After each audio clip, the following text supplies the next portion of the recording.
What's up? Ultimate leg day is about to go down. I'm going to show you a couple supplements that I'm going to definitely need today. Pull them out.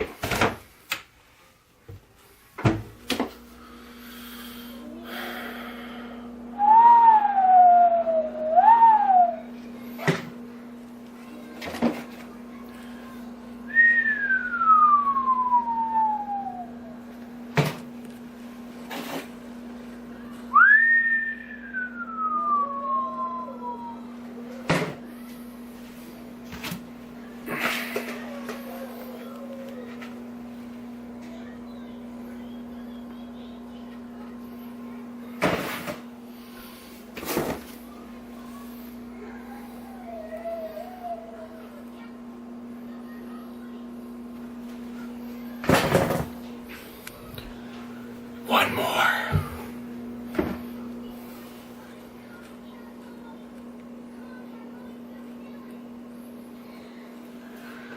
I'll tell you how to put them all together and why I use them. Actually, I lied. There's a couple more. Can't forget that. Yeah, buddy. And you can't forget the most important one, BCAs. Yeah, buddy. I'm gonna show you how to put all this shit together in just a minute. Pre-workout.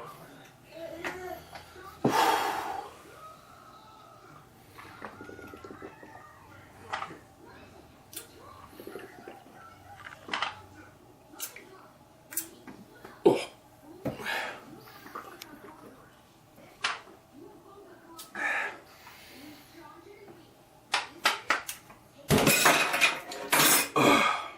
2 to 4 grams of beta-alanine, 6 grams of citrulline malate, tablespoon of coffee. It's roughly a cup and a half of coffee for caffeine. L-carnitine, 2 tablespoons, pre-workout. Now I'm going to make myself my post-workout. 20 grams of L-glutamine.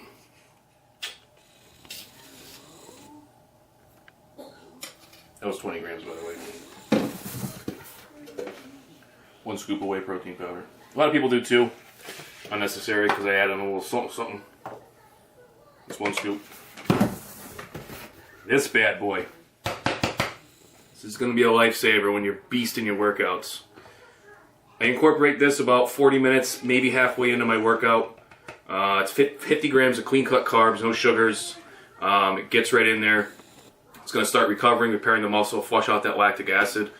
If you take it too soon, you tend to get really bloated, spikes your insulin, and then your intensity crashes. You just feel like crap. So I like to start my workout, get a good pump going, get the juices flowing, get the muscle tissue broken down, get the lactic acid up, feel the burn. I add this in, and you're going to notice within a few minutes you're right back to where you just started in the beginning, and you can keep training really hard. So I add this in, 50 grams. Depending upon what I'm training, a lot of you meatheads will do 100 grams every day to grow a body part. False. You're going to get fat as shit, so please don't do that. 50 grams, plenty of carbs. That's all you need unless you're like 380, 390, 400 pounds IFBB Pro style, but not many of you are that, so whatevs. Another thing I add, post-workout, liquid egg whites, egg proteins. Get these bad boys. You can drink them raw. Just keep them cold because they're not too good warm. Add about 8 egg whites. It's about 40 grams. So I'm getting my 40 grams from this, maybe a little less sometimes depending upon how I feel. And then I add in my protein. So egg whites, whey protein powder, glutamine, post-workout. Intra-workout, water, 5 to 10 grams of BCAAs, branched chain amino acids. You want a 2 to 1 ratio. It's been scientifically studied that that's all you need. Any higher than that, you see ones like 7 to 2 or 7 to 5 or whatever, crazy numbers. All you're doing is pissing away your money. It's a waste. It's not helping you at all. The key ingredient that you need is lysine. It's 2 to 5 grams, 5 to 10 grams, whatever you feel needs, fits your needs, but no more than that. I take this intra-workout, ultimate workout, I sip on it, I don't chug on it. And then I added my carbs. Post-workout immediately afterwards, I added my protein, egg whites, and my glutamine. And I'm training legs today, so just a little tip. I'll add in my 50 grams about halfway through. I'll sip on that until the end of my workout. Post-workout, only on my leg days, because I train pretty intense, and you're going to see. I'm going to have 2 people training with me today. They ain't going to be able to walk. I'll add another scoop of this with my post-workout shake, so another 50 grams. So that's 100 grams of carbs while I'm training post-workout.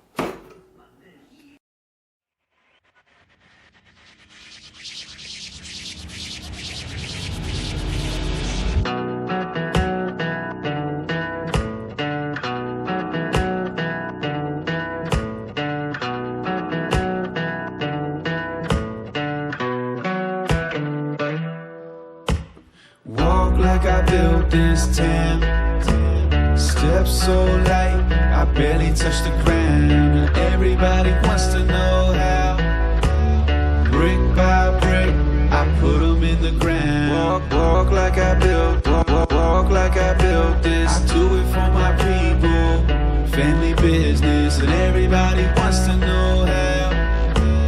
Take a good look, you are now witness. Wake up, it's a brand new day. I got a fresh breath and a full plate. Wake up, this is not a game. I'll take my fresh breath and go my own way. This is what I live for. This is what I live for. This is what I live for. This is what I live for.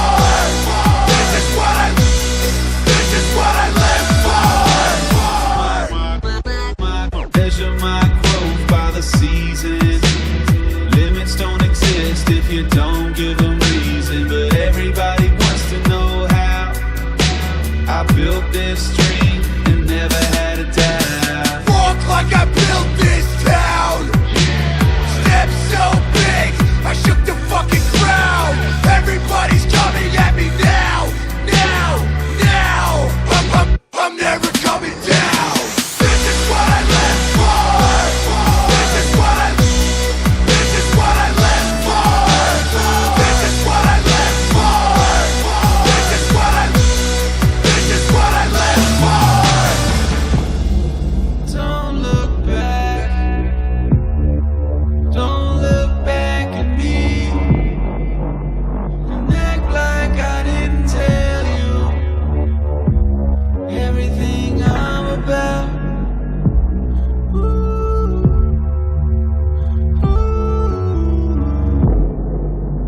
I'll tell you what I live for.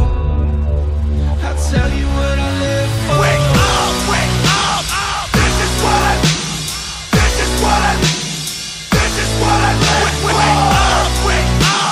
This is what I live for. Days like this is what I live for. This is what I live for. Days like this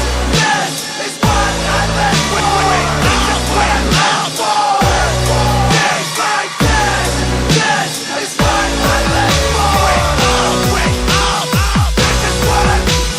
This is what I live for. This is what I live for. Wake up, this is what I live for. This is what I live for.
I'll tell you what I live for.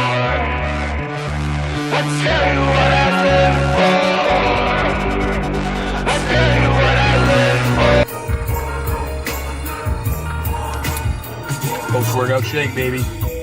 Egg whites, protein powder, glutamine, carboline. Legs are fried. Alright, so just finished legs. Yeah, that was awesome. Let me explain a little bit about the leg routine. Comes the boring part, I know.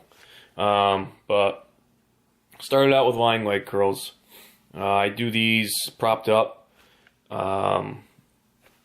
You can still do them the old school way, which is lying fully down. I prefer to do them propped up.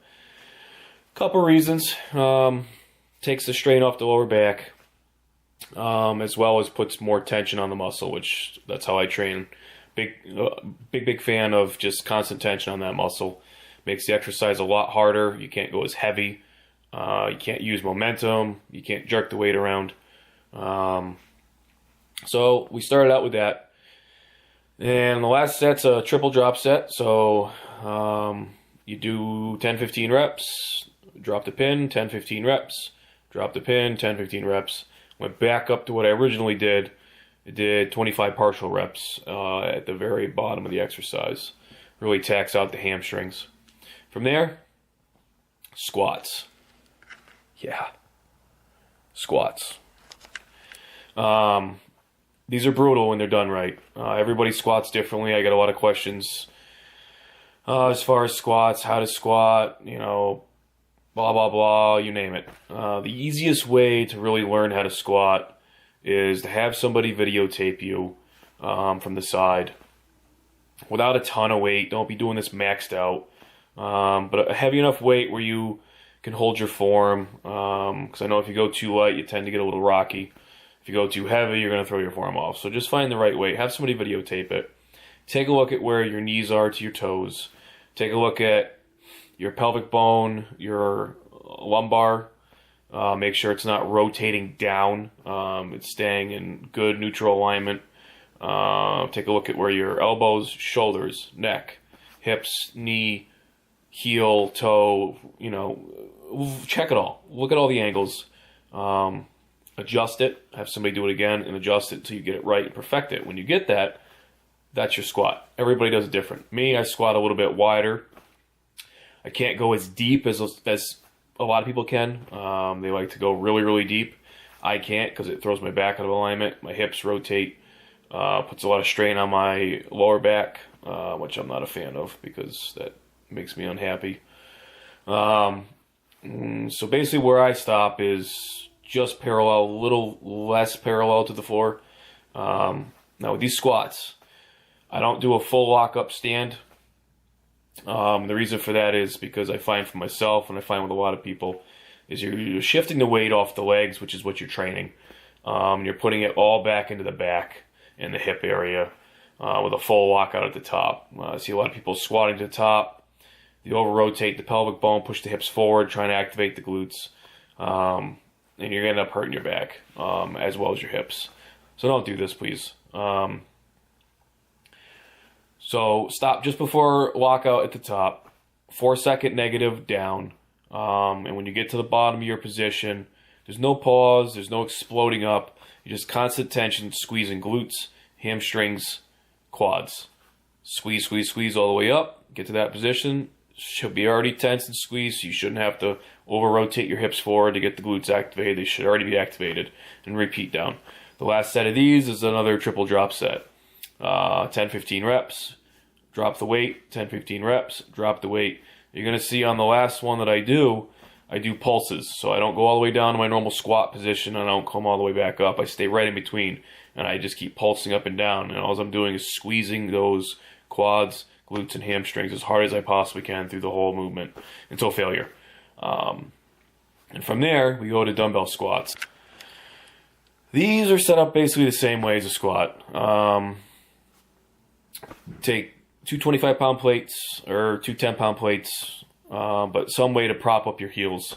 I use 25-pound plates. I put them on the floor. My feet are the same space apart as I would doing a squat, roughly just past my shoulders. Toes are pointed out.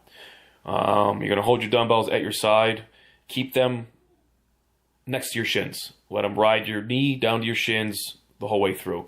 It's the same thing. You don't need to go super deep with these. If you can, great. I can't. Once again, I get to parallel, and that's where I top out at. I go any further than that, I over-rotate my pelvic bone, and I shift the weight off my legs into my lower back. It just causes me major, major problems. So it's a 4-second negative. Get to the bottom, pump back up, squeezing the quads as hard as you can. This is a quad dominant exercise. To supersetting stiff-legged deadlifts with leg extensions. I do my stiff-legged deadlifts a little different than most people. I do them with exercise bands. You'll see in the video how I do it. Basically, it's a few exercise bands that tie them together, hook them to a machine, wrap them around my waist. It sounds very complicated, but really it's simple. But it's very effective. It's the most effective way to train hamstrings and glutes with a stiff-legged deadlift type of exercise. It takes the tension out of the back. With these, same thing, very slow, controlled. You're going to notice with all my exercises how slow and controlled they are, and how much I'm actually squeezing, targeting, and focusing on the muscle I'm training. That's the whole point in you working out. So with these, it's a 4-second negative. I get to the bottom where I feel I'm fully stretched in the hamstrings. And what I do is coming down as I allow that elastic to pull my hips backwards. This isn't a back movement, so don't use your back to be moving this way. It's a hip movement. It's a hip-dominant exercise. So allow the elastic to pull that hip back. You get that full stretch. To bring yourself up, you're going to bring your hips forward. That's the key. You're not lifting the weight up. You're pulling it up by pushing your hips forward against that resistance on the elastic. When you get to the top, you're not going to over-rotate the pelvic bone forward to squeeze the glutes. You're simply just going to squeeze the glutes. If you see yourself starting to rock way forward, you're over-rotating your pelvic bone. You're taking all the tension off the hamstrings, taking all the tension off the glutes, and once again, now it's becoming a low back movement. So supersetting stiff-legged deadlifts with seated leg extensions. Now my extensions, I didn't get a chance to videotape them because I was too busy training. Sorry. Got a little distracted with my training. It happens. But the extensions is basically 4 sets, 20 reps, 4-second negative. And I see a lot of people allowing themselves to do a ton of weight on these. And as they're lifting their legs up in the full extension, their butt's coming up off the pad. Keep that butt pulled down. Keep it nice and deep. Get a full stretch of those quads. Toes are pointed out. You can't go heavy on these if you do them right because you're going to hurt your knees. And I want a full lockout with these. 2-second holds at the very top, squeezing those quads really, really hard. And then a 4-second negative. On the last set, I did another triple drop set. So I banged out 20, dropped the pin, did 10, dropped the pin, did 10 more, dropped the pin, and I went down 3 drops. Try it out. Tell me what you think. You should be pretty beat up from this little leg routine. I call it little, but it's really a pretty badass leg routine. At the end of this, I'll post exactly what I did. Sets, reps, drop sets, so you can, screenshot it, do whatever you want to do to print it out and follow it. So good luck with it. Hopefully you don't hate me too much. Check it out.